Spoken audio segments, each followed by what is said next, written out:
നമസ്കാരം. മുനമ്പം വിഷയത്തിൽ പ്രതിപക്ഷ നേതാവ് വി.ഡി. സതീശന്റെ അഭിപ്രായമല്ല മറ്റുള്ളവർക്കെന്ന് സൂചിപ്പിച്ച് കൺവീനർ എ.എം. ഹസൻ രംഗത്ത് വന്നിരിക്കുകയാണ്. യു.ഡി.എഫ് കക്ഷി നേതാക്കളുടെ യോഗത്തിൽ ലീഗ് രൂക്ഷ വിമർശനം ഉയർത്തിയതിന് പിന്നാലെയാണ് ഹസന്റെ പ്രതികരണം വന്നത്. മുനമ്പത്തേത് വഖഫ് ഭൂമി അല്ലെന്നോ ആണെന്നോ പറയാൻ ബാധ്യതയില്ല. വഖഫ് ഭൂമിയാണെന്ന് ലീഗ് പറഞ്ഞിട്ടുണ്ടെങ്കിൽ അത് അവരുടെ നിലപാടാണ്.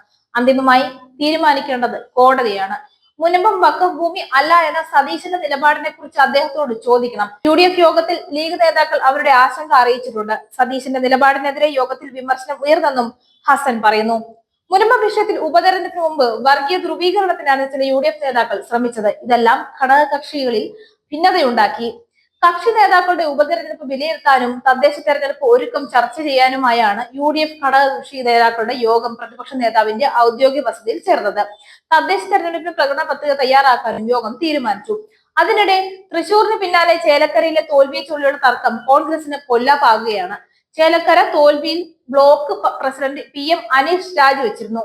ജില്ലയിൽ നിന്നുള്ള കോൺഗ്രസ് നേതാക്കളെ കടുത്ത ഭാഷയിൽ AICC general secretary KC. Venugopal വിമർശിച്ച വിവരവും പുറത്തുവന്നു.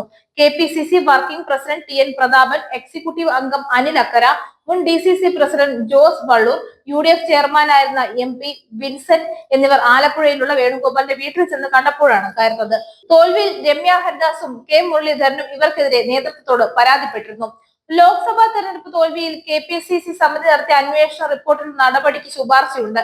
TN. Prathapan, Jose Vallur, MP. Vincent എന്നിവരെ 6 വർഷത്തേക്ക് മാറ്റി നിർത്തണമെന്നാണ് ശുപാർശയിലുള്ളത്. ഇത് നടപ്പാക്കിയാൽ സംഘടന ദുർബലമായ തൃശൂരിൽ കാര്യങ്ങൾ കൈവിട്ടു പോകും. ജോസ് വള്ളൂരിനെ വീണ്ടും ഡി.സി.സി പ്രസിഡന്റ് ആക്കണമെന്ന് ആവശ്യപ്പെട്ടാണ് ഇവർ വേണുഗോപാലിനെ കണ്ടത്. തൃശൂരിലെ തോൽവിയിൽ ഡി.സി.സി ഓഫീസിലുണ്ടായ കൂട്ടത്തല്ലിനെ തുടർന്നാണ് ജോസിനെ മാറ്റിയത്.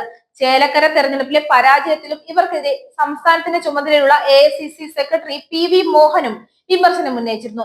പ്രതാപന്റെയും കൂടെയുള്ളവരുടെയും ഭാവിക്ക് ആശങ്ക ഉണ്ടാക്കുന്നതാണ് എന്തായാലും പുതിയ സംഭവ വികാസങ്ങൾ.